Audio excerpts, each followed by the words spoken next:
Okay, so we have here each a little guess, a little glass. It throws back to the previous conversation that we had about Southern Comfort, Kearney, Nebraska, and what was the movie? Valley the two of of the Dolls. Valley That's of the correct, Dolls. right. Yeah. And Kearney was the geographic center of the United States. That was their We've claim. been there once. Yeah. I'm centered. I feel centered. I'm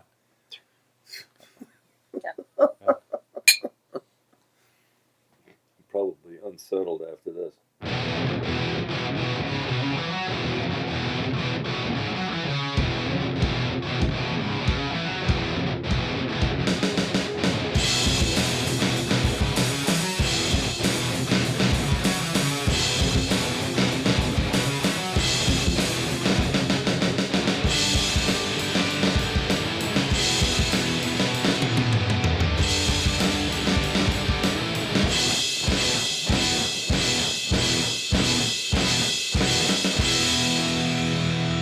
Okay. I don't think I've had Southern Comfort it's been at least 20, 25 years myself. But it's a Well, little honey taste, like little licorice. yeah, I'd have to say it's been 50 years. 50 years for you. 50 Okay. years. Wasn't this 100 proof also? Wasn't there a strong? There is version? there is 100. That's what they were feeding me that night. I see. Yeah. So I feel every generation kind of has the alcohol either from college or in your 20s generally that the cheap, sugary stuff, you had just a little bit too much of one night and you just never touch it ever again. For your generation, for people your age, was Southern Comfort that drink? Or green chartreuse. Not really. I mean, Jose Cuervo. Cuervo. Okay. I mean, it was just... The cheap, bottom of the barrel tequila. It's so bad. After my brother turned me on to real good tequila several years ago, I bought some Cuervo and tried it, and I was stunned. It's like drinking cleaning fluid. Bad it was. Sure. Terrible. But that went along with the cowboy bands back in that time. New Riders of the Purple Sage, Tucker Band. It was a whole thing that tequila came right along with them. That's why you ended up with the praying to the porcelain god.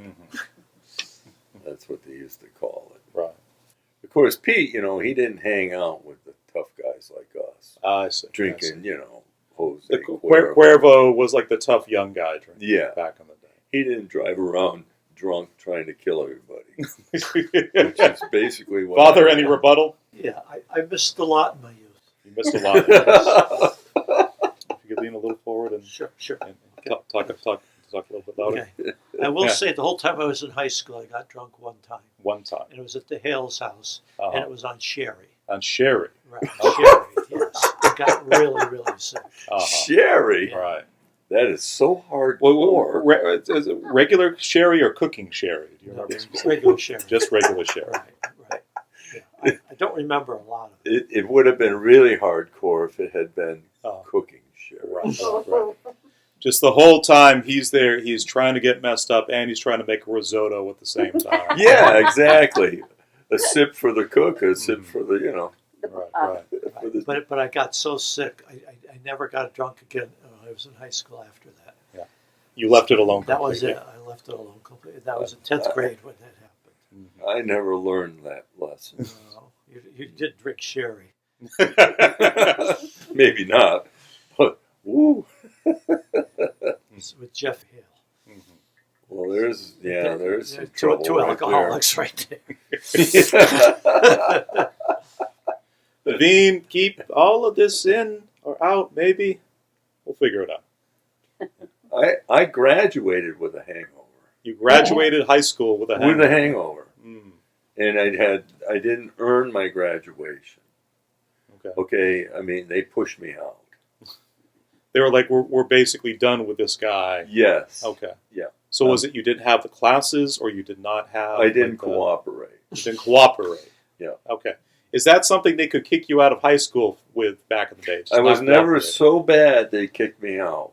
I always You wanted didn't them misbehave. You really didn't misbehave. I was a class disruptor.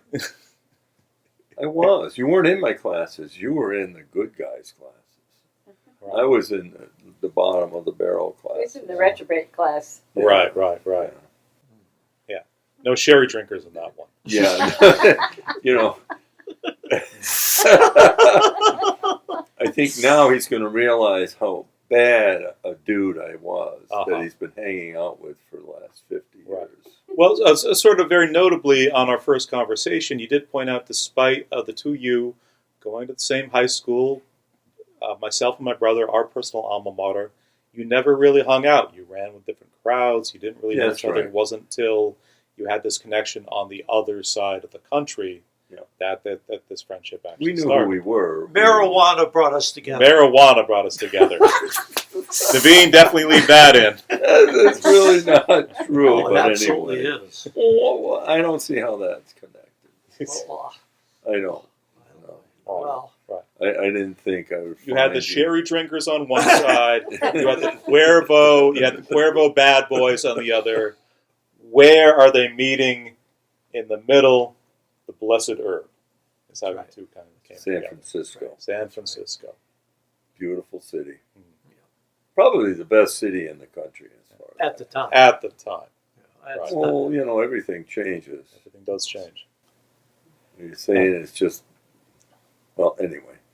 I don't think you changed a hell of a lot. Well, I haven't. Right? By the end of this record, Uncle Normie's going to be like, yeah, you know what, let's go out. Let's get some Cuervo. Let's make this a proper Sunday night. No, we'll just go out and get some good tequila. Good tequila. Some of the Patron. Or what's Patron is one, but we were looking at tequilas the other day. Karen and I just was amazed at how many brands there were. Sure. It's been a luxury product. It's kind of been something that is kind of 1%er and expensive, and it just in my lifetime the regard that tequila is kind of been kind of held in, I think, has just changed very drastically, because even when I was kind of coming up in college, Cuervo was considered, if not the most gourmet shit, at least like pretty good. It was the only. It hadn't. Tequila hadn't really been discovered. Right. You know, it's just like, you know, the beers that you could buy at 16. Right. When you had to be 21 here, you know, you had Lowenbrau, you had Heineken. Right. But then you had Peels and all the U.S. So the two imports you had. Right. The German Lowenbrau and the Dutch Heineken. And the Heineken. Right. And Bass Ale from England. Well, you had some English, you know, but it was really narrow. And then all of a sudden everything exploded, and you ended up with all the, you know, microbreweries. All the craft beers, all these things kind of well made. I mean, what's interesting, and the two of you have actually spent time in Amsterdam together. Even just kind of going back to the country where that particular beer is made, Heineken is very inexpensive. It's on draft any place that you step into, but it's a different tasting, much better quality beer if you have it in the home country. Well, when we were in Amsterdam, I never touched it. Because we drank the Belgian beers. We drank all. That's right, all Belgian. You had no curiosity about like the draft Heineken they had. We could have toured the plant. No, I'm sure we had some draft Heineken while we were there, but it wasn't as good as the Belgian beer was. Right. Yeah. So you're in the proximity to the best beer of the world at that point. So it's Yeah. Right. Exactly. So this has been Alcohol Talk. Okay. Are we going to talk about this? We'll get to it. Let me introduce the show proper first. Okay. I hope I got better marks than Norman did on this thing. All right. Let me set up the actual record. So the day he's ready to go with this thing. So just so you know, you know, I might be the bad boy. You might be the bad boy yet again. I might be the bad boy, but the morning we landed in Amsterdam, when Pete took me to Amsterdam, he insisted on we had to find a dispensary, coffee house. Coffee house. Right. I wanted a coffee. And so we were walking around. It's one of those nice cappuccinos that you've been craving. We were walking around and we found Bernie's. Right. Bernie's. Right. Well, Bernie's wasn't open yet. Is that a very traditional Dutch name, Bernie? Oh, very much so. Okay. Yep. Could I introduce Bernie the show Van before we Dusen. get into? Sure. Yes. Okay. Yes, we can. So anyway, You have to be quiet for a minute. no, hold on. I haven't finished telling the story. He wants to introduce so he the show. insists. He's asking you to shut up No, so he no, can no. introduce the So, show. Here's those bad boy instincts He insists. coming back around. Now I'm the Okay. Hoover. I'm the Hoover. The You know, What the hell is he and talking he about? insists that we've got to come back to this dispensary at 10 a.m. You know, in order to sample some of the fine cannabis. Right. You know, and I was totally stunned. The cornerstone of your friendship, as we've already Well, I was established. stunned. I just couldn't get over it. Stunned over what? That you were just insistent on getting high first thing in the morning. We were in Amsterdam. Well, I know that. It's also with the time change. It's about 7 o'clock at night. It's not like you're smoking a big, spliff in the morning at home and going out and selling fruit or spraying your orchard. What the hell has that got to do with spraying my orchard? Well, I'm just saying, you ended up being like the Capitol Hoover as soon as we landed in Amsterdam. Okay. What is the Capitol Hoover? Is this some generational thing? Well, a Hoover is like Why don't you introduce the show? Okay. We'll try to keep it quiet. Welcome to a special episode of Rebels Without a Pod. My name is John, and this is another of our continuing installments of The Adults Are All Right, where we talk to our parents' generation in the hopes of gaining wisdom, is what I've written down. So that's going well so far. And, joining me, fairly obviously at this point of the evening, my father Peter. Hello. Yeah, and just returning to the pod, the bad boy, the original bad boy of American podcasting. It's our Uncle Normie. It's a shame this is an audio medium. You had to have seen like the smile and thumbs up I just got. Yeah. Right. Uncle Normie. Yes. What the hell is a Hoover? A Hoover is someone who can take in the biggest hit. Biggest hit. The biggest hit. It's a Hoover. Okay, you pass the joint. Was this name for J. Edgar Hoover? Is that No. You wouldn't want to spoil any event by that. No, but you'd hand the joint over, and that person wouldn't let go of the joint, and half of it would be gone before you know it. Okay, so yes. Okay. Well, good evening, everyone. Right. Anyway, Yeah. Right. There's no joints at this moment. Okay. But, there is the Southern Comfort that we're currently working through. Again, my first time in quite a while. It's tasty. Very tasty. Very tasty. It's not too bad after 50 years. Yeah. Right. Not the worst thing. My generation's version of that is Jägermeister. Everybody. I've never had Jägermeister. This would be the wrong time to start. That's for sure. I think there's a bit of an interesting history where it's basically a very high alcohol German liqueur that tastes a lot like cough syrup, like a lot like NyQuil specifically. That they had an impossible time selling to Germans under 80. And then they had an idea. Let's market this to American college students and 20-somethings, probably because they're more stupid than the Germans are at this point. It became huge on college campuses for a few years. And one of the single worst hangovers I've personally had was after kind of one too many Jägermeisters, and then going to the Denver airport. Story for another podcast. Oh my gosh! Right. That must have hurt. It wasn't great. So you landed in Amsterdam. You went to Bernie's. It was 10 o'clock in the morning. Yeah. You're ready to go. Yeah. So you get there. Dad does a bit of his hoovering thing. Any excitement, any sort of exploration of the city after that, or any further stories to tell? No, we walked forever. You walked forever. Yeah. Yeah. lots to see. Mm-hmm. And we did see, we absolutely went through this narrow street, and we did turned, and there was a door with a window in it, and there was a picture of Sylvester in the door. Sylvester, the cat, okay, the cartoon cat. Sure. Yeah, that's pretty cool. Mm-hmm. But other than that, no, Right. there's other. This was the point you were after a visit to Bernie's. You were delighted to see Sylvester. Oh yeah. Was this the cat museum? No. No. We'll have to find something else. Well, I mean, if you want to talk about prostitution, we have. We really don't. This is a family show. This is our best material. Well, Peter kind of insisted that I should go to the Red District, and I said I don't really care to go to the Red District. Right. I said that no, I won't do it. So he did. Okay. Took him a couple of hours to get back. No, it didn't. Who knows what happened? Right. Nothing. Naveen, keep all of this in. But so we went a second time, and Pete took me and George to Amsterdam. Right. And You say George C. Yeah. George Just say George. K. With George. Just George. Right. So Pinnell. That's his nickname. Pinnell. How the hell did he get Pinnell? Well, just finish your story.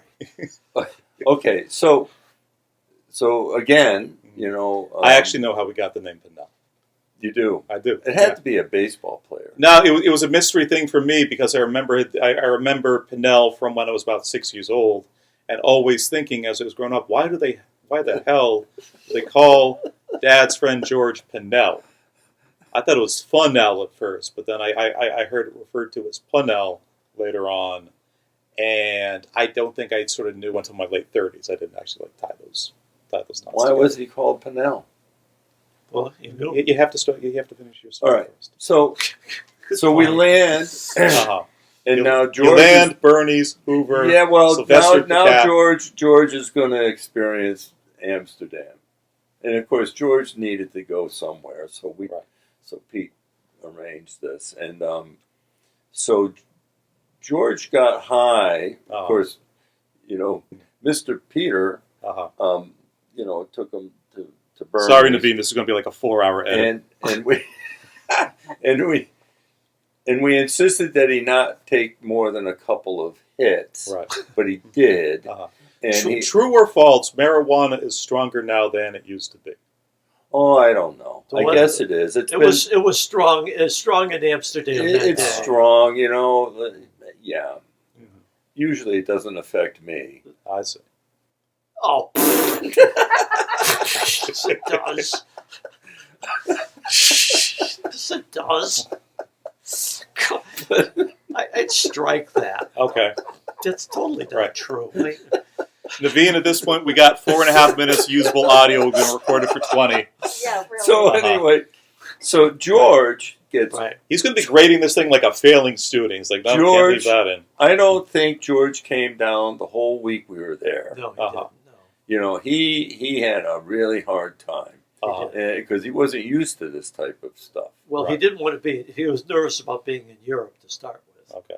Was this George's first time? Yes, and was this Pinnell's first time in Europe? This period. Yeah. Yes, it was. But he was with the best tour guide you could ever ask for. Okay. Yeah, who started the tour at the coffee house. How could you? When you brought George, did you immediately go back to Bernie's, or did you try something else? It was Bernie's. It was Bernie's. Oh yeah, we like Bernie's. Okay. We would make several stops during the day. Immediate question: Bernie's with an E or a U? E. With an E. Yeah. Okay. Yeah. It's a very American name. It's very welcoming.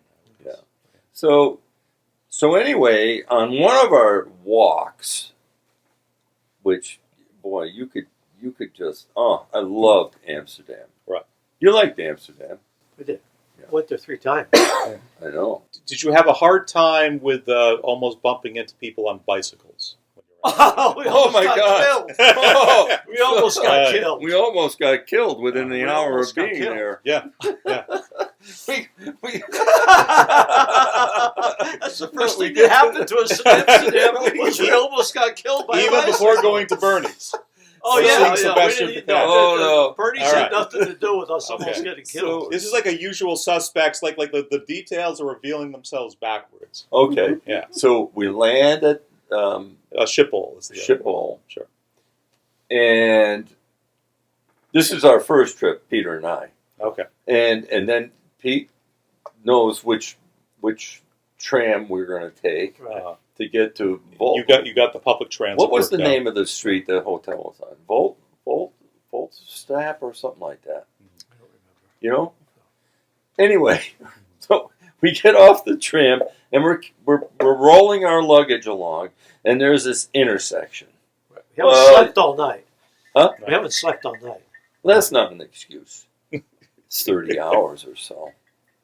So anyway, we get to this intersection. It's amazing he's ever had a hangover. You get to this what an alpha male this we guy get is. to this intersection, and we start to cross, and the lights change, and the bikes are going, and we had to run back across to where we were. Right. And people on the other side are laughing their butts off at us. Every bike bill in Amsterdam was going off. It's for my co-host Eric and myself. Actually, our mutual first trip to Europe was together. It was very last minute before we turned 30, but we both decided before we hit our 30s, let's go to Europe. Let's visit Amsterdam. We had a certain mutual friend teaching, actually in Paris at the time. The bike thing is crazy when you kind of first get out. I don't think Amsterdam is a great kind of first experience. You learned quick. Yeah, you learn quick. But I just feel like if you're going to go to Europe for any time, like there just have to be easier cities than Amsterdam. Like, yeah. I disagree. You disagree? Totally. I think it's like because George went there and he was terrified of going to Europe. It was his first trip to Europe, and Amsterdam was perfect for him. There are no threats, despite the fact he never came down the entire time. Well, yeah, despite that, but I mean, he was basically. I would say in Paris or in London or in Rome, you got to be on your feet. You got to be on your feet, and you could be stoned to the gill in Amsterdam, and you're going to be as long as you can dodge the bicycles.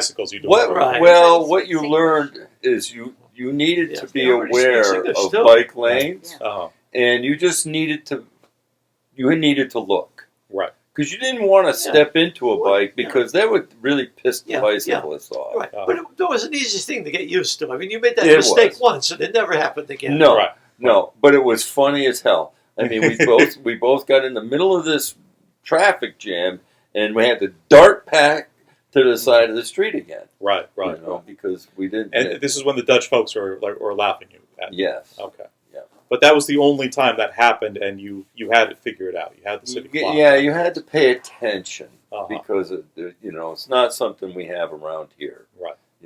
Right. So. A father again. You don't have to raise your hand. You can just speak.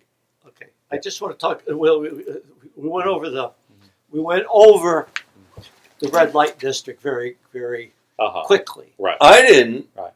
You did. You never finished your story. Well, so headed back to the red light. I want to go back to the red light district, and I found Norman's reaction to the red light district was very interesting. Okay. He did not want any part of the red light district. Right. I mean, he really didn't. He didn't want to be there. He was not comfortable there. He said, you can go there, and I'd say I'll see you in about 6 hours. Okay.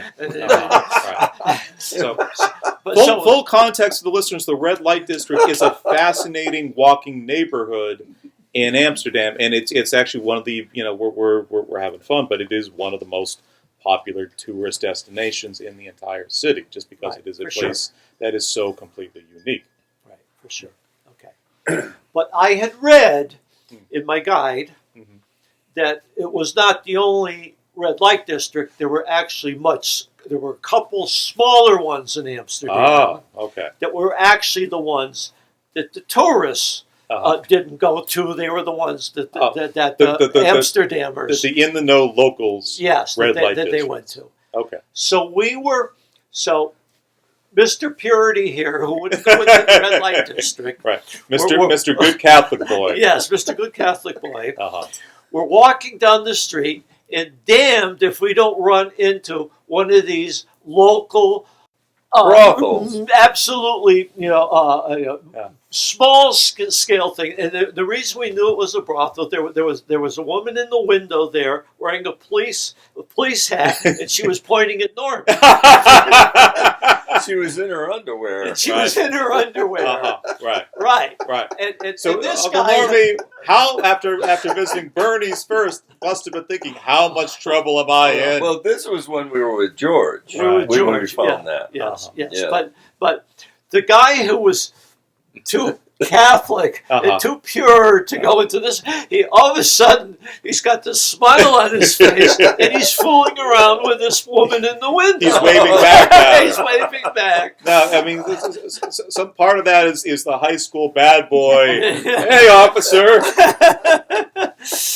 How's it going? The fact that we were out of that and we just hit this place totally by accident, and he was having the time of his life. That's not so true. Well, so we walked up. There were two. That person was in the second floor window. Okay, she had this big window. But before we hear this, would you guys like me to pour you a little blended Japanese whiskey? Sure. This comes to us from the Matsui Whiskey, a distillery in the Tottori Prefecture. This whiskey is actually called the Tottori. Supposedly, it's like pretty good. Okay. Yeah. Well, you gave it to us, so I have total faith it'll be pretty good. Just a little splash. Little splash. This has come all the way. Remember, across this is the guy that can only take so much sherry. Right. The cooking sherry. The cooking sherry. A little splash of the Tottori here. Oh, yes, thank you. Actually, that Southern Comfort is pretty tasty. I liked it. Yeah, it's not bad. Gentlemen, Kampai. Yeah. Kampai. Kampai. Is that Skull? Hey, pardon?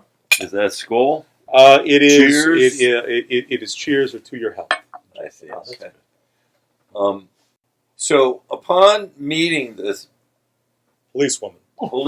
This officer of the law. without arrest or anything, so we continue up the street, and then You're really short-changing this story.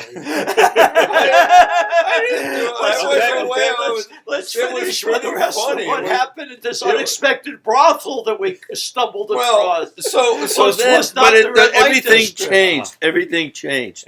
So we walk up to this intersection. We walk up to this intersection, and I can't remember exactly the two, but there were these two huge, humongous women on the ground floor in windows. Right. Oh, yeah. And I mean, it's like, oh, man, let's get out of here. Right. Big girls. Big girls. Were they also dressed as police officers? No. They had very little on. Very little on. No. Right. I think they were like naval admirals. Okay. So there was a bit of a nautical theme. The one had like an anchor tattoo. Well, they were like YMCA. They were different occupations. There was the cop at the beginning. Then there were the naval officers. Right. Because you like to know she has a full-time job to make the conflict, the situation. I couldn't get over it. It's like, oh, but it was funny running into that. It was funny, because it was unexpected. Right. We were just taking a walk. I wasn't in the red light district. No, and I think. It wasn't in the main, but it thwarted his attempt to avoid the red light district. Yeah, thwarted it completely. But I had no intention. No, I didn't intentionally go there. Right. No, it just happened by accident. It did, and then shortly after we went to a pub and had to have a beer. It was so disturbing. It was so disorienting for you, right? Yes. I mean, it actually rocked me to my core. Yeah. What did Pinnell think about this? He was too stoned. He was stoned. He got stoned the first day he was there, and it never left. He was talking about later. Oh, do you remember we met the police officer, and we met those larger gentlemen from the Navy Academy. He was totally speechless the whole time. And he didn't have it easy because to save money, right? Instead of getting like 2 doubles or something like that, I got 1 triple. 1 trip. So which they did not know till we showed up there, and then they saw the 3 beds all lined up against each other, right, Norman? Yes, right. This is no exaggeration. So we decided we would put George in the middle. Okay. So it was kind of like being in World War I and having the Axis fire away on one side with the snoring, and the Allies fighting on the other side. It's with their just snoring. George in the midst of just pure trench warfare. He was stuck in between the 2 of us, and he was still getting over being so high from Bernie's first trip that he not only did he not sleep, but he had to listen to this. It really could only be. It was like a army bombardments on both sides. He was in no man's land. The last time I felt this bad was this sherry hangover that I had back in high school. So George had it rough. George had a tough time. George did not sleep on the whole trip. Right. George had a gastrointestinal problem. Oh, he had that too. I forgot about that. He had a difficult time, and we won't go into it. He farted a lot. He farted a lot. Okay, I guess we're going into it. He had a really difficult time. He did. And we'll leave out the worst part. It was right in front of the Admiral. Both admirals. No. It happened in the hotel room. But anyway. Okay. What was I forget what the worst part was, but I think it's coming back to me. Okay, all right. I'll let it out. A little closer to the mic. I'll let it out. All right. All right. So George has been constipated the whole time. Right. Okay. Right. All Hadn't right. slept. I mean, it's got to be absolutely awful. Right. Because he never really, he was very quiet the whole time. Right. So finally, and I'm not sure how many days it was. It was 4 or 5 anyway. It was 4 or 5. Anyway, so they have these unis. They have these units. Okay. I call them their orgasmatron. The orgasmatron from like the Woody Sleeper. Yes. The Woody Allen film, exactly. Right. I mean, these bathrooms are really cool. I really like the idea. The whole thing. Shower, everything. They drop these things into the building. They're all one unit. Just hook up the water, boom, bada, bing, and you're on your way. Okay. So George finally has a bowel movement. Okay. Well, after 5 days. So what have you guys been eating this entire time? Like Indonesian food? That's the thing you usually do. You get a lot of Indonesian. Yeah. It didn't matter what you're eating. I mean, he was hurting you. He was backed up. So yes, he was backed up. Well, that almost set off alarms in the hotel. Right, It was that bad. Okay. And he had some gas issues. well, it was more than like that. the carbon monoxide detectors were going off. I mean, I wish George was here to defend himself, but then again, he probably laughed the whole time. Because it was so bad. We just couldn't get over it. It was. It's one of these things. It's a core memory. It's core. It'll never leave me. I have nightmares. Absolutely. But George had the time of his life. I mean, he did. He did. First, one and only trip to Europe. He's never left the continent before. He's never traveled like that. But I do remember one of his problems was, I mean, he kind of brought this on himself because, granted, it was 10 in the morning at Bernie's, but we told George that the pot was very strong. Yeah. Just take 1 or 2 hits. Right. And he was taking hits like it was Mark Hampstead Green or something. Right, it was. He was hoovering. Yeah. He was hoovering. He was probably hoovering just a little bit too much. Right. Yeah. Yeah. He spoke to him, but he did too much. He did, and he paid for it. Yeah. Right. But he was hanging out with the you know, the Nepog intellectual and the hardcore, you know, dropout wannabe. Nepog. Well, he was in trouble if he was hanging out with a Nepog intellectual. Right. It's like Alfred. He's a man between worlds, the devil on each shoulder. Yeah. Right. No, he had a good time. We would come back to the hotel at night. We didn't drink a lot or any of that. Sure. We played cribbage. We played cribbage. Right. We'd come back and play cribbage, and the hotel knew what we were going to do. You know, so we would just go in and have a couple of beers and play three-way crib. Right. You've always said three-way cribbage is not your favorite version of the game. No, it's not. I like one-on-one. One-on-one. What's the difference? Is it just like one that's... Well, let me put it this way. Okay. When we first got to Amsterdam the first time, I kicked his ass night after night after night. This was after how many evenings at Bernie's, you remember? That's not a very good excuse. Because if you're high, I had to be high, and I still kicked your ass. But then, you know, the table turns. Okay. Oh, yeah. And then he kicks my ass. Right. The cribbage has sort of been a back and forth in your friendship since at least the 70s. Is that correct? Yeah. Well, Well, yeah. It was, Yeah, I learned it right after I graduated from college. You did what? I learned cribbage after I graduated from college. Your father didn't play crib? I thought your dad My father played did, crib. but I didn't. Really? No, You didn't play crib with your dad? No. Huh. Oh, I did after I graduated. I did, but yeah, I needed my degree. After he spent all that money for your degree. he came home and played cribbage. I can learn this. Hey, Dad, guess what? I can beat you now. I don't think I learned cribbage until at least my late 30s, and this is after getting a master's in computer science. Wow. And I was very bad at it for like a very, very long time. And you got a degree in computer science. A graduate degree in computer science. A graduate degree. And you sucked? At cribbage? Yes. That's a lot of rules.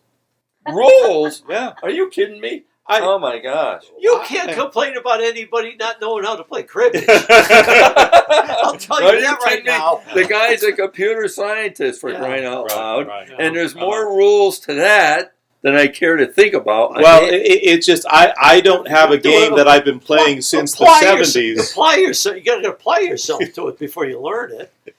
Just because he knows all this stuff like Galileo and all that. Galileo, famous computer expert Galileo. Yeah. Well, anyway, that's. I guess it's understandable because when something is so simple, it's complicated to some. But cribbage is not that simple. This is the thing. Yes, it is. This is a 500-year-old game It's an old that game. has multiple modes within it. Has a bunch of different rules. 15-2, 15-5. Right. You're almost a genius to play. Double run. Double run, triple run, something about what was the very famous game you always bring up is that you were playing a game of cribbage Normie. at a laundromat in Torrington. Next It was a I historic visit.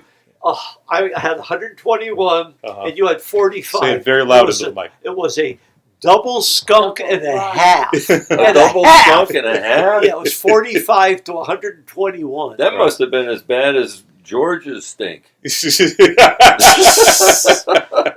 Double skunk and a half. Right. Yeah. That's what George did in the Netherlands. Yeah, he never forgot that. No. I don't blame him. I mean, that's a feat. Yeah. It was just because I got all bad cards. It wasn't because I played bad cards. It's because my cards played into his cards. It's like poker. Okay. No, every card you played was the wrong card. Because I had no cards. No, you had cards. You just I had no cards. I had no good cards. I had to play a card. No, you don't blame it on the cards. Not when you lose. I will ask anybody out there. Have you ever played cribbage? It was 121. Now that the conversation has hit a certain emotional cadence, we were here in the living room in Uncle Normie's beautiful, literally handcrafted from what did you see? It's a luxury cabin. 1,000 pieces of wood is how you actually put like this beautiful house together. What? 33,000 pieces. Well, of, all wood. right. So no, it was 33,000 board feet of native material. 33,000 board feet of native material. Yeah. Okay. So we were we were sitting in this very room, I think in the exact same kind of like in the same positions in the room that we are now. Yeah. And we got into, things got a little heated between Dad and Uncle Normie, reflecting on a certain vacation that you two took together back in the late 80s. That was a freaking nightmare. That was a freaking nightmare. And No, it got up and up, and I stopped the two of you at one point. I said, gentlemen, if we could we please save this for the podcast so we could have this conversation and rationally and have and conduct the discussion. If it's going to be rational, he's going to have to leave the room. The problem is, he we never bring that part up. No, you have to. He never got enough sleep after that. Okay, to be so Dad. So how about you? Set the stage. Start telling the story for this. This is you and Uncle Normie in kind of the spring would do a guys road trip and vacation down to Florida a number of times. Can you set up can you set the stage for us? Spring training baseball was the primary, but we went to visit my mom. Yes, that was right. Yeah, and I had never met your mom before that trip. So this was a drive from northwestern Connecticut down to what part of Florida? It was Fort Pierce. Fort Pierce. Right. Yeah, we drove down. Yeah. In our yellow Volvo. Mm-hmm. In our it was pretty. I don't barely remember it, but yes, yellow's my favorite color too. Right. Yeah. And we were driving down. Yeah. And the deal was, I was going to drive a few hours. Yep. And then I was going to say, it was a station wagon, so I had a nice bed all set in the back, so I could sleep. And then after 5 or 6 hours, when it got dark, you were going to take over the driving. Do you remember that? Do you disagree with me? Who was driving while you were sleeping? No, but please listen more carefully. I started the driving. Right. Okay. Oh. For 5 hours. Oh, what was I doing? You were talking and fooling around with the radio, like you always do. Okay. And it started to get dark, and I said, "How come I wasn't tired?" Would you please be quiet? You don't remember any of this. There's not a lot you can add. I remember every bit of it. I can make up whatever I want. Yeah, I know. That's what I'm afraid of. That's what you do. That's the problem I have with you very often. Go on. Okay. I speak the truth. Oh. You speak fantasies. So we're driving down. And I've been driving for 5 hours. Right. And I've got a bed set in the back. It's a nice Volvo. It's our 1983 Volvo. I remember it very, very well. Very nice car. Yeah. And I've got a cushion in the back. I've got the pillow there. Everything planned. What could be simpler? Right. I'll drive 5 hours. You had your teddy bear too. I could drive for 5 hours, right. and then Normie could take and then over. Uncle Normie would have his shift while you slept. Exactly. Okay. So I drive my 5 hours, and I said, Norm, I'm getting a little sleepy. Can you take over? And he says, sure. So I pull over. I get nestled in my little bed in the back of the car, very comfortable, ready to get a little nap so I can drive more 1980s later. Volvo station wagon, big yellow, canary yellow, big bird yellow, boxy, Plenty lot of of space in the back. A lot of space. Very nice. With a mattress in the back. Yeah, sure. I had it all planned out. But you can't plan for everything when you're dealing with him. You can't. It's like a totally different reality. It's not what I thought was going to happen. No, weren't we? No, you can't talk. You can't talk. Wait a minute. I have legal representation. I haven't seen We anything. were on the New Jersey Turnpike. Okay. Horrible experience to ever drive on that place. This is on the way back. We were on the New Jersey Turnpike. No. On the way down. You're totally throwing me off. That's not hard. So what's your point? Well, I'm just saying it's a very dangerous stretch of road. What the hell has that got to do with anything I'm talking about? Well, go ahead. You'll explain that. Stop You're going to explain why it's such dangerous. Well, it's not dangerous. It is very dangerous. Oh, Jesus. It's the driving in parts of Jersey are tough. The Turnpike, in my experience, is the same as being on any other sort of turnpike. So now you're disputing what I'm saying? I am just trying to move. We should be doing this without him. Okay. I might have to. We cannot have Uncle Normie leave the room. This is the whole thing. I might have to call Emo Bove. Okay. Do you know who that is? Who's Emo Bove? What is this? You don't know who Emo Bove is? Okay, you're off point. Oh, God. Oh, my God. You are about to go to sleep in the back of the Volvo. I can't. This is bringing back nightmares. I feel like I'm with him in that car again. So I'm lying down. We're back in 2.5 Skunk I'm George lying territory. down, and our plan is we want to get down there as fast as we can, and that involves us.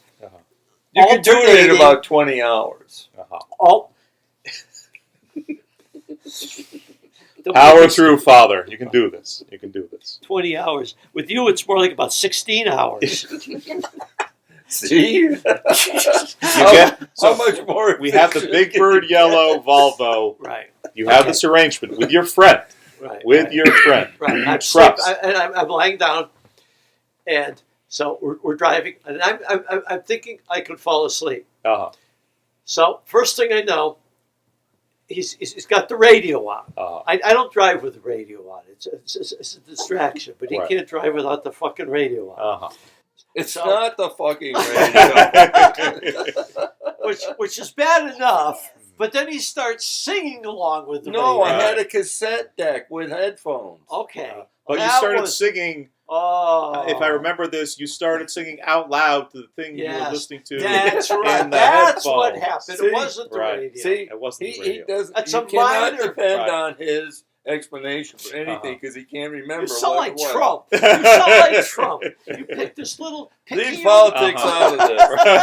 You picked this picky. You didn't know who Emo Bove is. Okay. We're gonna bulldoze right past Emo Bove. I know. I have heard this story growing up so many times over the course, secondhand from Dad.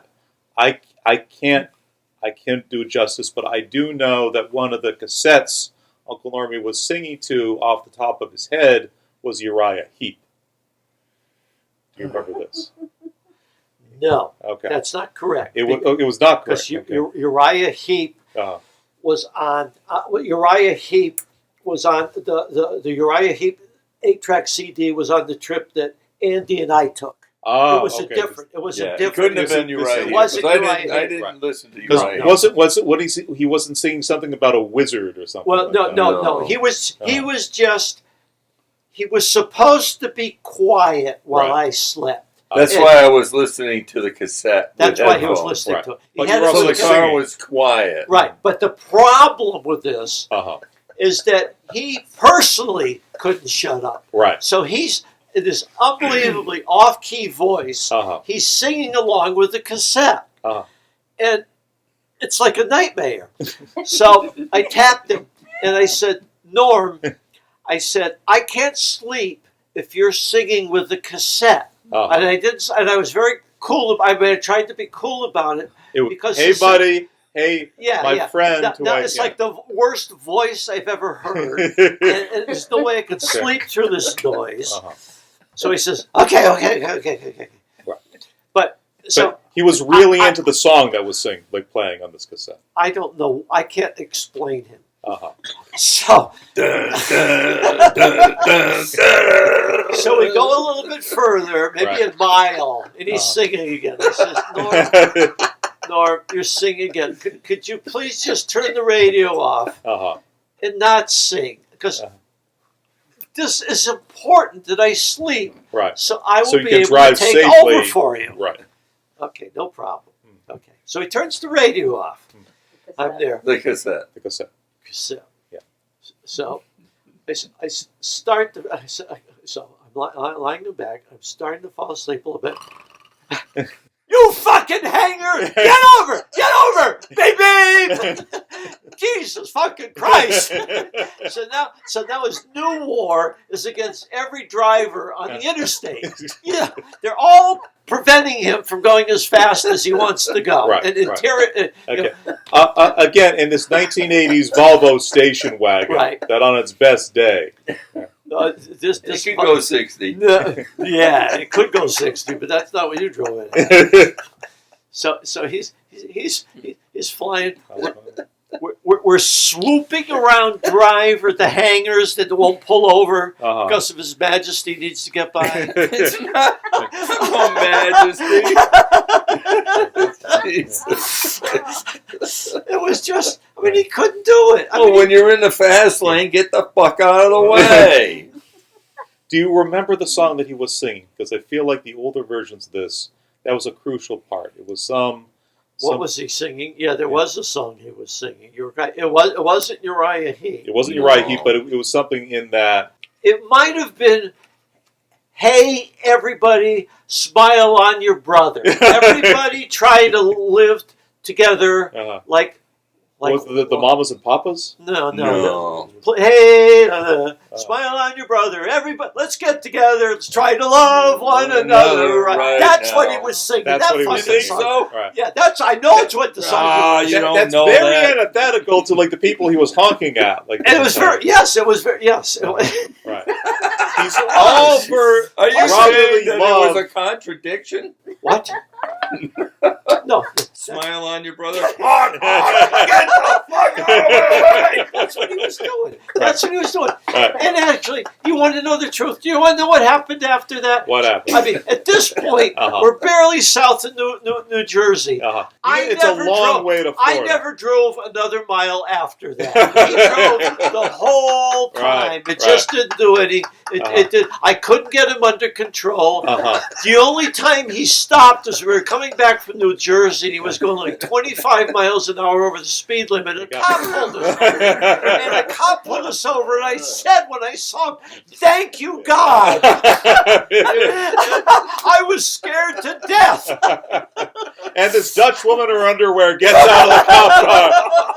What are you doing, Norman? Okay. Yeah. If anybody's interested, this is a total exaggeration. It's not. He's not. Notice he's not saying it's a lie. It's like how Trump denies things. It's exaggerating. It's 99% true. Teflon Uncle Normie over here. Yes. Did that cop pull you over? And I have no memory of it. Yeah, I'll bet you don't. I'll bet you don't. I don't remember any of that. I'll bet you don't, President I just Nixon. remember how big those fucking trucks were and how noisy they were. It was awful.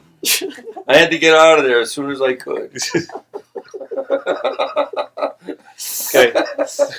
Naveen, if we have any usable audio there, that's going to be great. How about we get to the little game that we've been kind of planning on for tonight? Sure. I hate games. You hate games. All right. This is an easy game.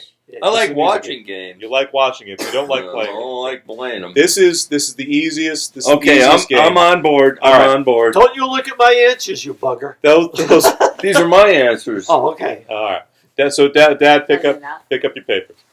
So, what we're doing, we had very good luck on this in our episode that my co-host Naveen, his lovely wife Krista, the only woman so far brave enough to come on to the show for a full actual episode with all of our nonsense prior to Mom and Aunt Dara just a couple days ago. Yeah. We're going to release that soon. But Naveen and his wife Krista, we played like a little bit of the Newlywed Game together.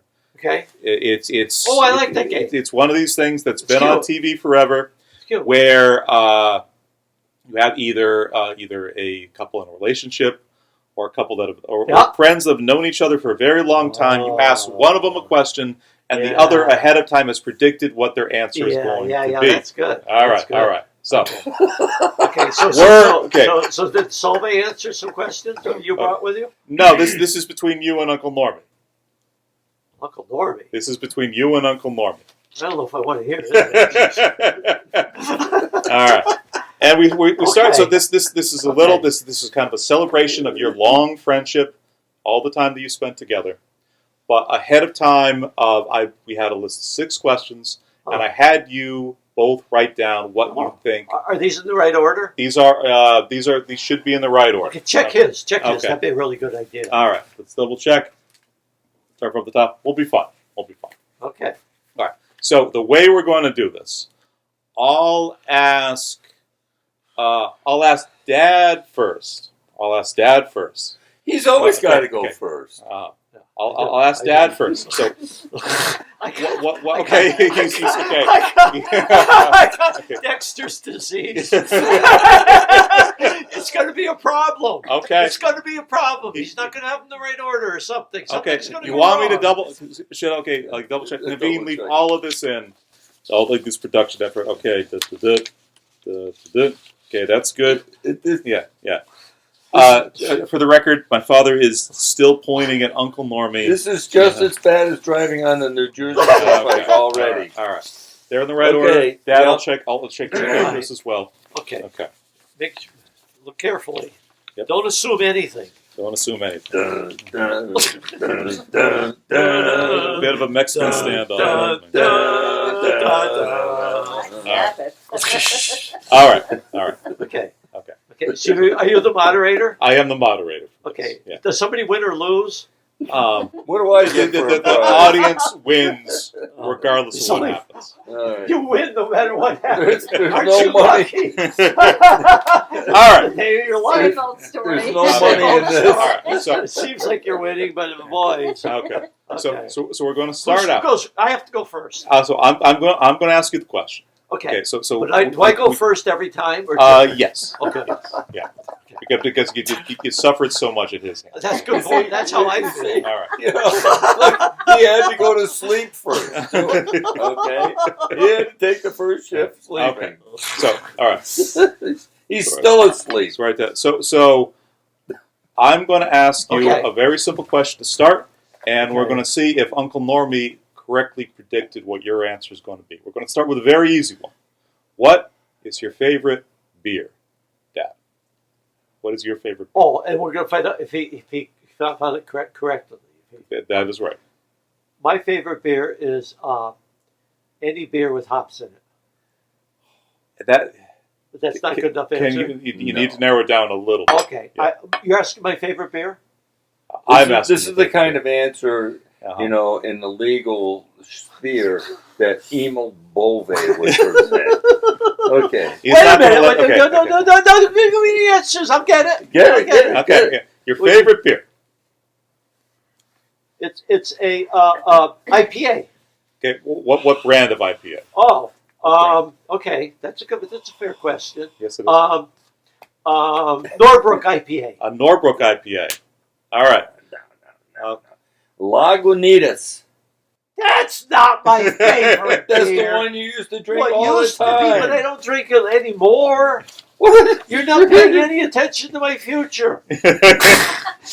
Well, that was few. I'll give you credit for this. That was true a few years ago. All right. So we're going to give Uncle Normie the point. Wow.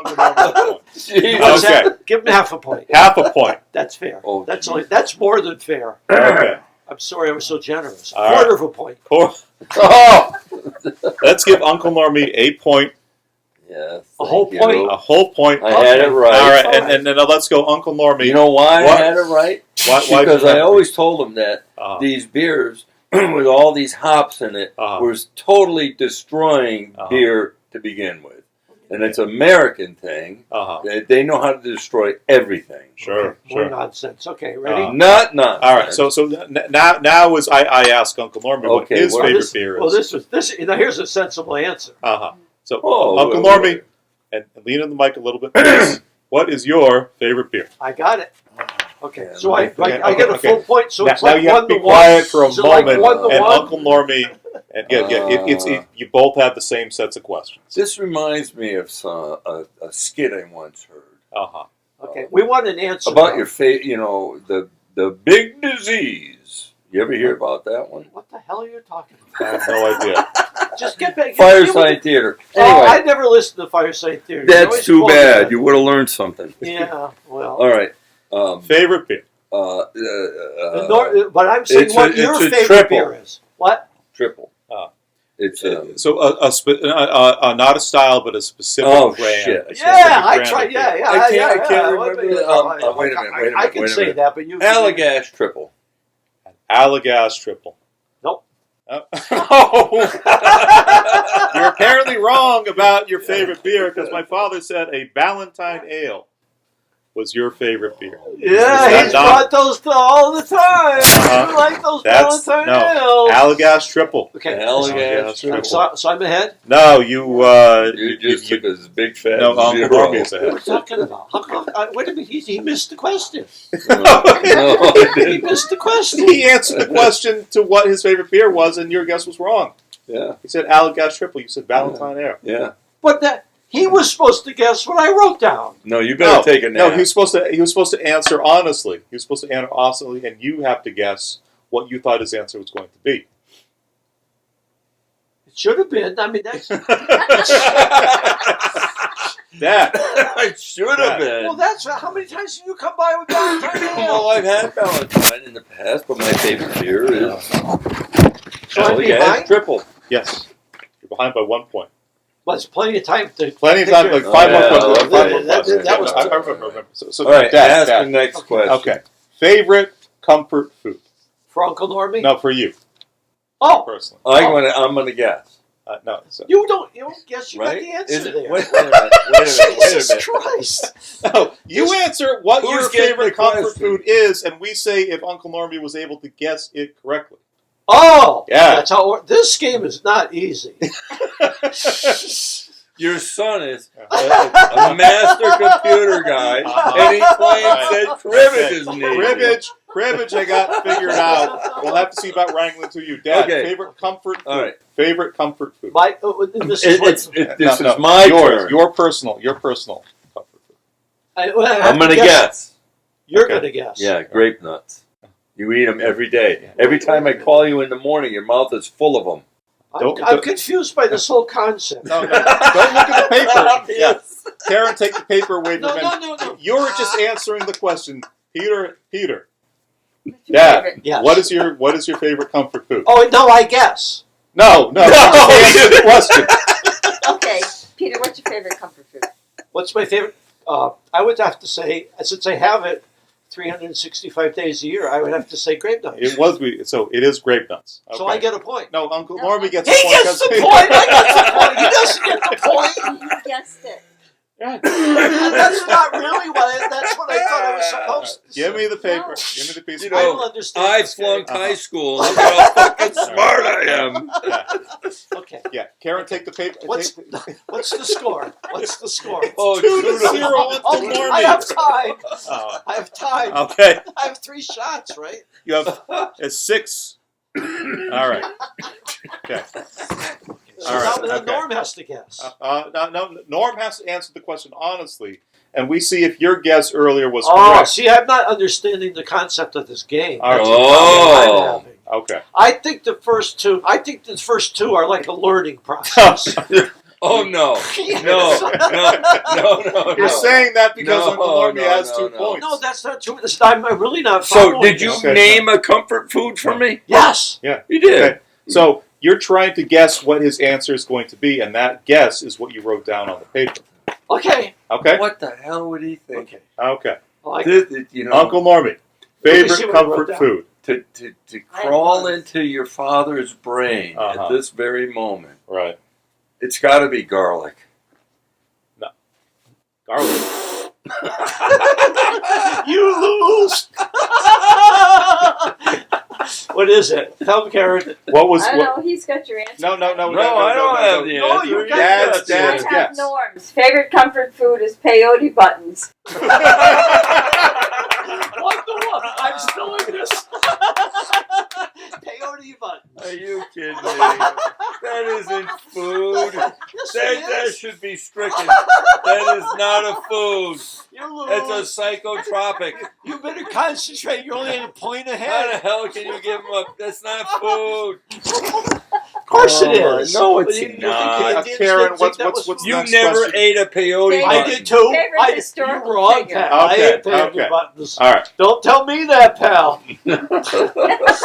Okay, so my turn now. All right. So Dad, What? you answer the question. So Who is your favorite historical figure? Oh, so he's asking me this? I am asking you this. Peter, what is your? Uh-huh. Think about anybody in history. Who is your favorite? Who stands out? What's your favorite historical So figure? is he guessing who this no, person no, is? no. I want your answer. Yeah. You tell us.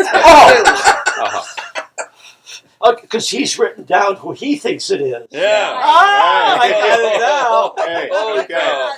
Okay. You know, we're going to take him back to the home after that. Okay. Naveen, leave all of this in. Who's my favorite historical figure? Yeah. Mhm. Abraham Lincoln. What? That's bullshit. Oaks Ames. Oh, I would never guess that. He's not my. I mean, he's obscure. That was a terrible. I didn't have a prayer on You that. lose. Oh, think of something really stupid for your next thing. Oh, Okay. So now we have Uncle Normie. We ask him, who is your favorite historical figure? And then we have my father's guess. Oh, who did I write? Oh, No, I can No, look. no, you Boy, can't. boy. This is Norm's answer. You can't look. Yeah, but I wrote it. I should know it. Never. All right. This will worsen Dad's. Oh, I got this one. Yeah, Yeah, Oh, I would okay. have said Yeah, so this is too. the Lippy Lock for you. If you don't get this one, I'll be amazed. the Lippy Lock. I mean, I've never had. Naveen, we have an episode title. Lippy lock. Oh, you don't want to play with lips. No. Not when it comes to poker. The Lippy Lock is deadly. You should get this one, or I'd be pretty upset. Favorite political figure? No, I didn't say Historical. political. I didn't. Historical. It could be Historical Anyone figure. from history that you're like. Anyone from anybody history. before we were born. You should get this. That's I impossible. made this for I you. agree. Yeah, It's- so your wife, It's your wife agrees with it. impossible. No, it's not. It's simple. If you really see, Martin Luther King. I'm going to give you one more chance. I'm going to give you one more chance. And this episode has slipped out of my One more fingers completely. chance. One more chance, because I'm that kind of person. One Uh-huh. more chance. Come on, you can do it, buddy. Uh-huh. I'm sending you messages. Uh-huh. I'm sending you messages. I don't know if you meant Martin Luther King, the Junior. Oh, I thought you meant Martin Luther King. You thought like Sr. you thought for like the 15th century, just Martin Luther King without the Jr. King. is my favorite historical figure. Okay, Okay, but so Okay. Same all thing. right. My father's guess, which your wife, for the record, agreed with, was actually favorite historical figure Saint Francis. Oh! should have got that. He's got a statue of him hanging up. Well, That was the. Oh, that was All right. you know, I had a mind fart. you did. Yeah. That was bad. That You don't was deserve bad. to win this Okay. game. No, I'm going Yeah. to take Well, over. Yeah. I mean, Care- you know, I admire St. Francis No. because he always had animals around him. Yes. Okay. But I It's like always, John with but my favorite Yeah, historical yeah. figure was Martin because he was so inspirational. Okay. Yeah, I mean, you know, St. Francis, you would say is inspirational. You got to admit that was a good. Yeah, it was a good answer. Thank Right. you. That's all I'm looking for. Right. All right. You're Validation. Should he get a half a point for that? Yes. Oh, yeah, you get a whole point. I don't care. Oh, we're tied. You're still not tied. It's still 2-1. I'm back in the game. Karen, what's the next question that I picked for this thing? Funniest sporting event moment. What? So, Dad, What? what's the funniest moment you ever saw at a sporting event? And I have to guess what Norm gets. No, you answer for No. yourself. No, this is what you. Yeah. What do you think? What do you think is the funniest event you've ever seen? Well, I wrote it on her thing. That's Norm's answer. Huh? Yeah. No, but your answer. This is what I think Norman said. No, this is what. Oh, I know what my answer is. Okay, let's hear what your answer. It's this is the question. Right. I can give you my Funniest sporting event moment. Yeah. It's important. For the word moment. Don't worry about Uncle Normie. Uncle Normie's not part of this. What for you is the funniest moment you've seen in a sporting event? I wrote it. I just wrote it down on the paper there. But that's for your guess for Normie. What is it for you? Oh, Norman wrote it down. Norman wrote it down. Correct. Norman did it. Right. What's the funniest event? Yes. Sporting event that I've ever seen? Yes. Moment. The refrigerator scoring a touchdown against the Patriots in Super Bowl 20. No. No. What is it? Oh, do I have a second guess? No. No, Uncle Normie I'm loses not the point if he kind gets enough this to wrong. do that. The funniest moment ever witnessed.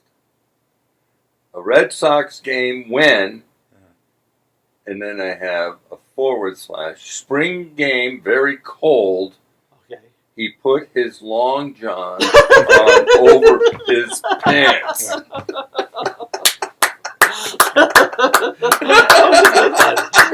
That's true.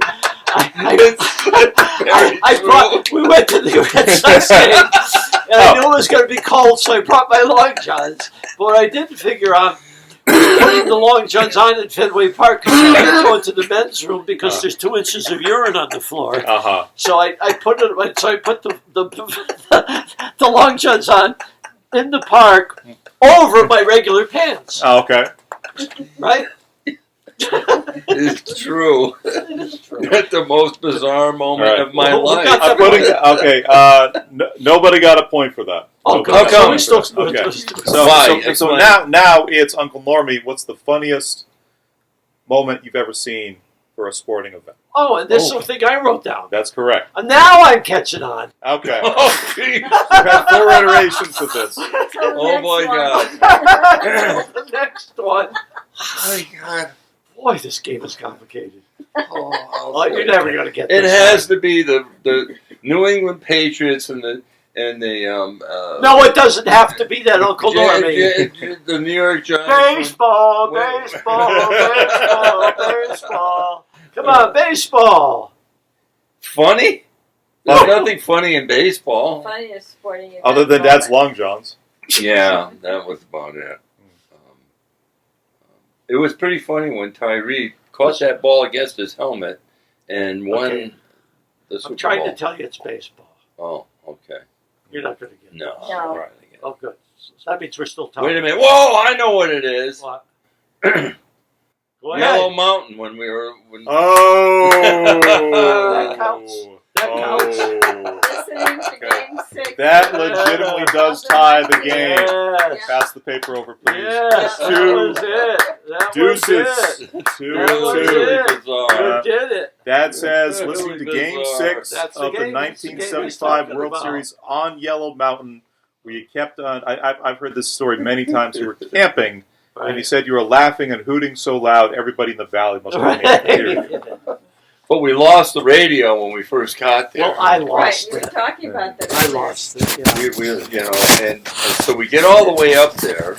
Listen to Game 6 of the 75 World Series, Yeah. the most famous World Series game in history. Until this year. That was a better game than the one this year. That was a better game. Yeah, it was probably. the Red Sox. But anyway, so we get up there and we're going to listen to this game. Right, Game We 6. Intentionally went up the mountain. Right, to listen to this one game. Yeah, and and brave the elements. Right. And then we couldn't find the radio once we I got couldn't settled find down. it. I couldn't find the radio. And it was then, decided. so we sat there.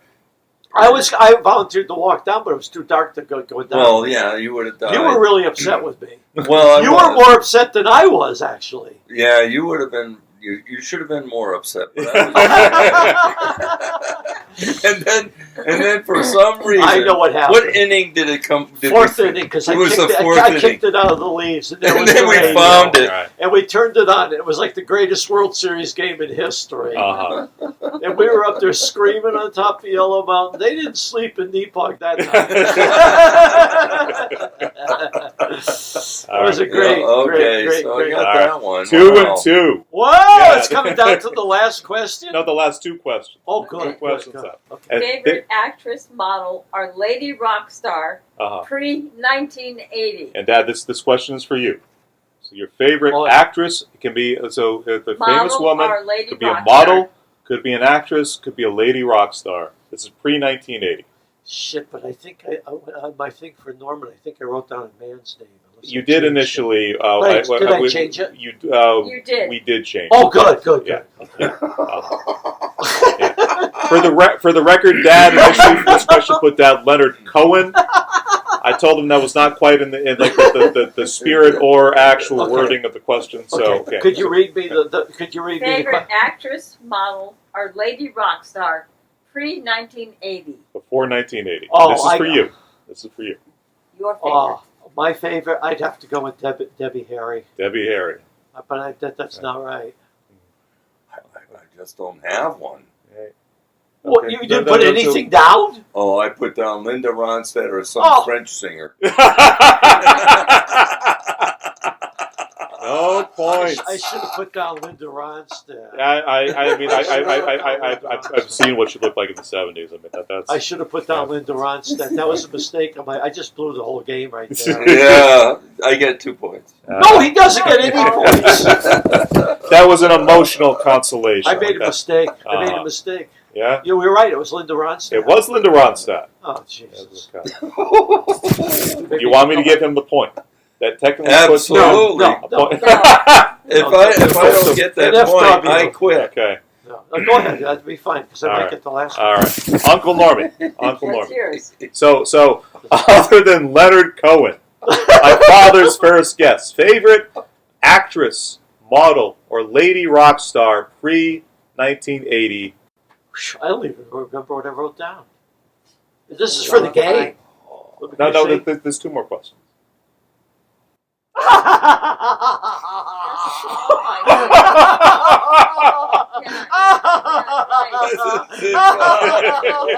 It's impossible. It's a great answer.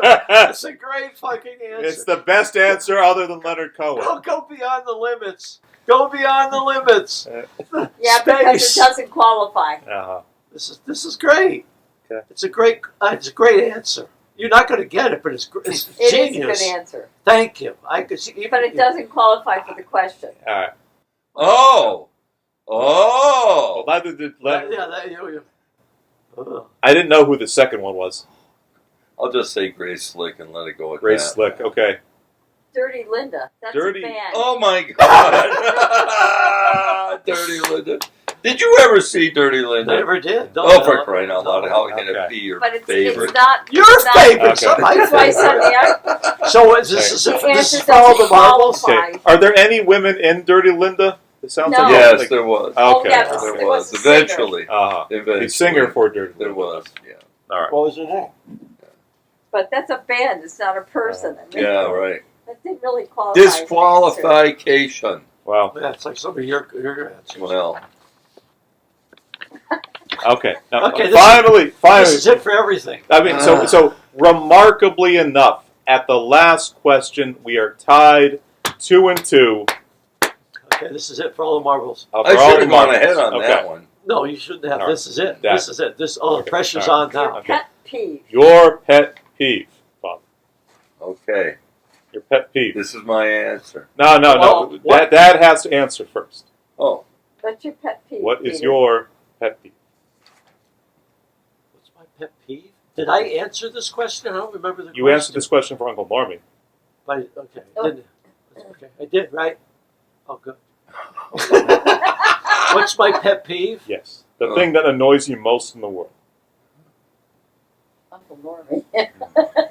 That annoys you the most? Oh, what? Pet peeve. And who would have written this answer down? No, this is Uncle Normie guessing what your pet peeve is. Oh, okay. Yeah. Oh, this is Uncle Normie guessing what my pet peeve is, not what I didn't. No. I gotta, Tough time with the 6 guys. rounds. Noises 6 rounds, folks. Oh, I misunderstood this question. Okay, you're on your own with this question. Okay, so what is What is your, Peter, personal pet peeve? my personal pet peeve? Yes. Wow. You don't have any. Yes, I do. I got a lot of them. He's trying to I narrow it don't down. have any. Narrow it down. You don't have one either? No, I don't have one. What if we just shake hands and say Agreed to have no pet peeves? yes? No. Okay. That's Hey! fine. All right. So we reconciled the tie. Right. Let's Uncle Normie, let's hear what your guess was for my dad's Well, pet I don't peeve. think I understood it, but anyway, Uh-huh. I said spraying his apple, pear, and peach orchard. I like spraying my apple. Well, that's what I thought. I didn't understand What did you that think question. pet peeve meant? I don't know. So you literally just put, okay, so ladies Listen, and gentlemen, listen, okay, listen. okay, Okay. Okay, pet making peeve, him feel bad. Let's just spraying drop his it down. apple, pear, and peach orchard. Okay, right, Karen, can you tell us what Dad's guess for Uncle Normie? What is his biggest pet peeve? And Hangers on I-95. hangers on I-95. Sounds like one of those Florida trips. It was. All right. All right. Yeah, 2 and 2. Well, it's a tie. It's a tie. We need The a friendship. tie. We the need a friendship- tiebreaker. What a tiebreaker! No, that's I don't No, want to no, explain no. this game a 7th time tonight, Dad. Let's just This is the okay. most complicated game. Every time it had to be explained to me each time. I told you I don't like games. Yeah. Yeah. And besides, I flunked in high school. That's why I didn't understand the question. Oh. Oh. What question? Pet peeve. Like it's an annoyance. Oh. Right.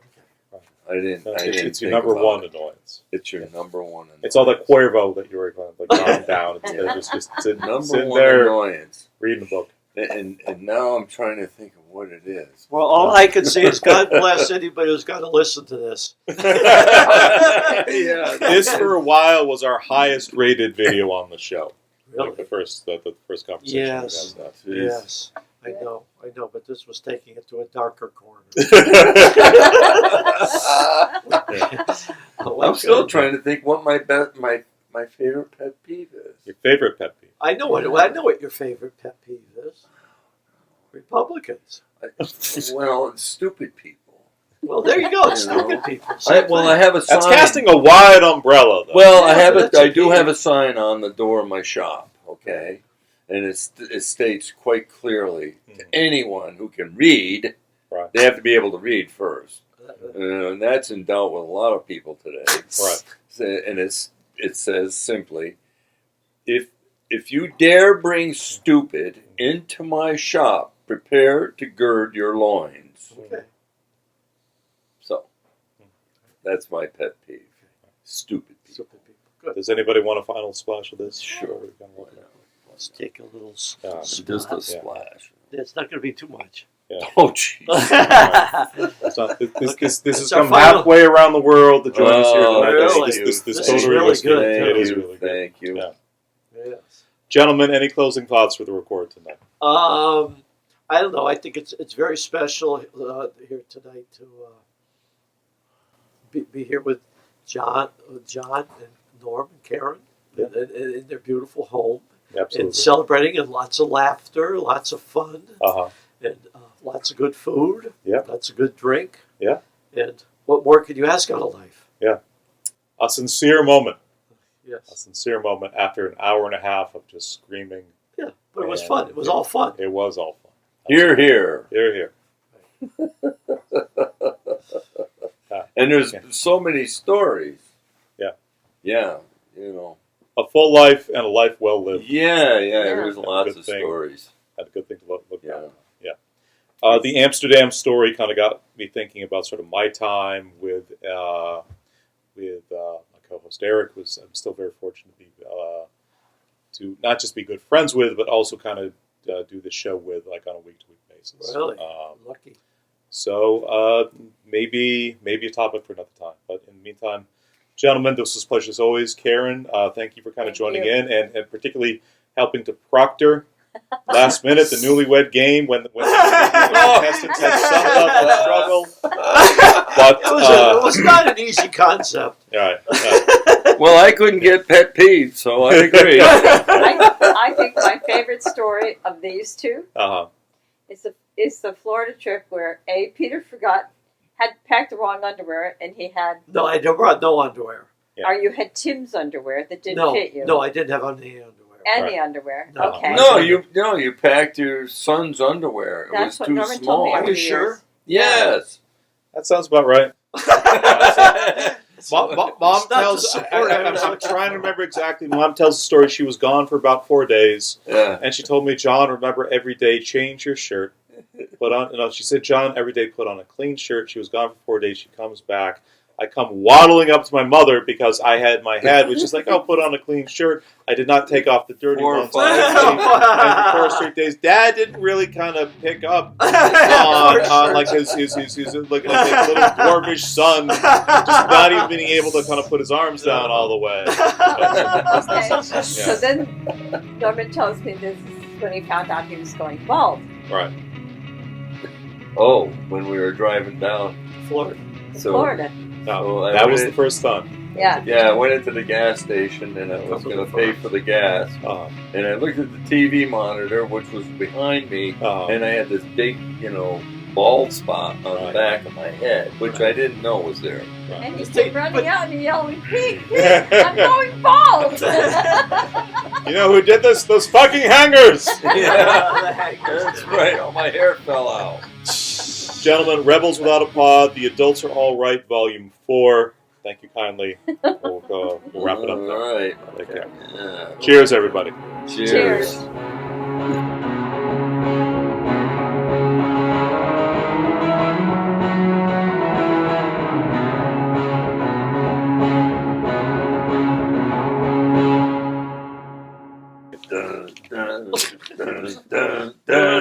Bit of a Mexican standoff.